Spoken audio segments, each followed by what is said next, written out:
Okay, so because I have received a couple of questions about why I had called it Black Bike Week, here is the back history on it.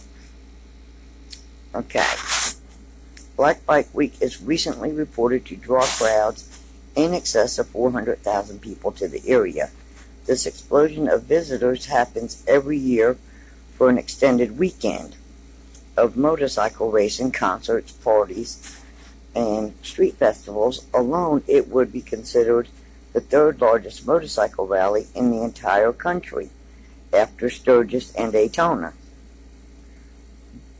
Well, during the 1960s and 70s, in the thick of the segregation, many of the black motorcycles, having been turned away from the Harley-Davidson week, turned to Atlantic Beach because it was the only beach in the South that permitted black people to visit.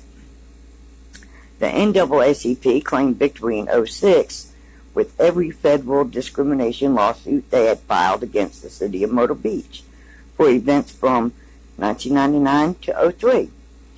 When it comes to Black Bike Week history, there are two parts to the conversation in Myrtle Beach. The first part is referred to as the Spring Rally or Harley-Davidson Week. The second part, which, let me say this, the Harley-Davidson Week has 10 days and Black Bike Week has 3. Okay, now that we've established that, the second part of is Reverse Black Bike Week, previously called Atlantic Beach Bike Fest and Memorial Day Bike Fest. These rallies have always run back-to-back historically with Black Bike Week, held in Atlantic Beach just a few days after Harley Week.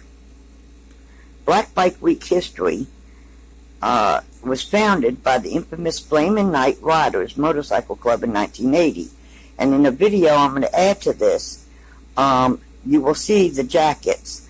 I don't know if you're going to be able to see their name, but they, anyway, I pulled up beside them on the boulevard. Before the fall, okay, let's see, Leroy Bolden, a.k.a. King Dragon, who changed their name in 1982 to the Carolina Night Riders, Black Bike Week is reported to draw crowds in excess of 400,000 people, though it is hard to distinguish from the crowd of spring breakers who have recently been in Myrtle Beach during the same time. The explosion of visitors happens every year for extended weekend, blah, blah, blah. I think I read that. Okay. Let's see. Defining moments. Started in 1940 during a time of vast racial inequality, it is no surprise that the spring rally referring to Myrtle Beach held Harley-Davidson Week was predominantly white motorcycle event. And it still is considered a predominantly white motorcycle event. During the 1960s and 70s, in the thick of segregation, many of the black motorcyclists, having been turned away from Harley-Davidson Week, turned to Atlantic Beach because it was the only beach in the United States that black families owned, and they weren't banned, they were welcomed.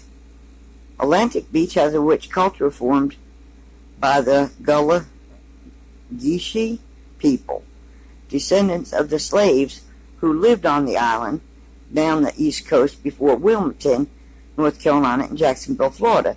Today, it still remains the only black-owned beach in the entire U.S.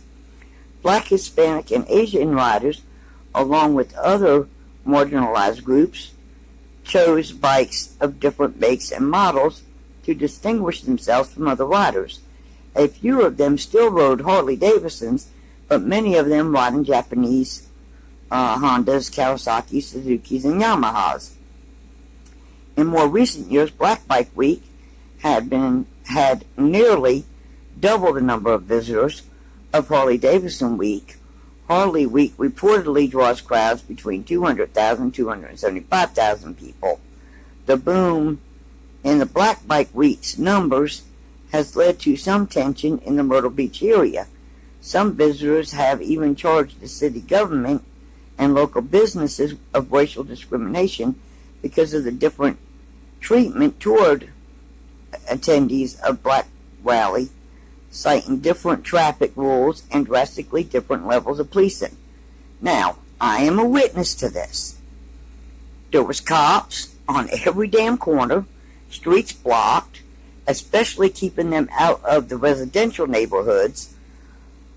And I did not see this during the Harley rally. Didn't see it. So there is a level of difference. The Atlantic Beach Memorial Day Bike Fest was founded by the Flamin' Night Riders Motorcycle Club back in 1980. It was a small first driving about 100 participants. Give or take a few motorcycle clubs' primary goal was to generate money for Atlantic Beach. But it was not actually franchised by the town, which eliminated any possible financial benefits. Instead, black bikers would congregate more and more over the years in Myrtle Beach rather than confined to Atlantic Beach like they had been for so long. The event gradually expanded outside of the city of Myrtle Beach throughout the Grand Strand area, as the locals call it. Black Bike Week became a rally big deal.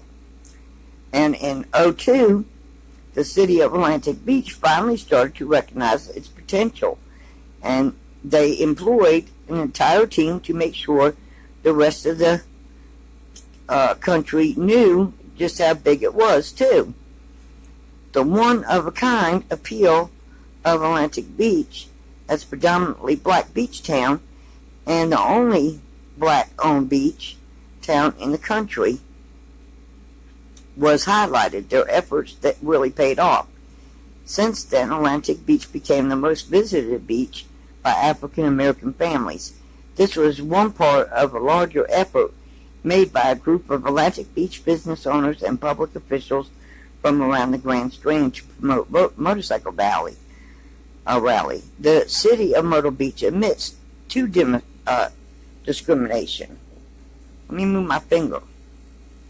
In 2003, a group of black motorcyclists, accompanied by the South Carolina chapter of the National Association for the Advancement of Colored People, NAACP, sued the city of Myrtle Beach and some businesses for discrimination, abusing traffic laws, and excessive force by police officers to harass black bikers with the intent of discouraging future visits. Many businesses in the area closed their doors or cut back their normal hours during Black Bike Week. There were 28 businesses in the area that were caught doing this, including Red Lobster and Denny's, who were named in the suit. A motorcyclist also, who happened to be a police detective from Baltimore back then, was interviewed by the New York Times. His testimony was an echo of complaints voiced by many other riders. It became common knowledge that when the white riders have their rally in the town, shows them respect and makes them feel welcome. But when the black riders come, they receive the opposite.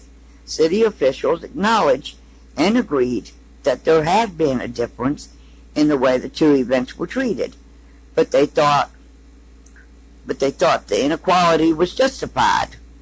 They argued that the much younger crowd and the higher volume of attendees justified the difference in treatment and policing, which is BS. But here you go.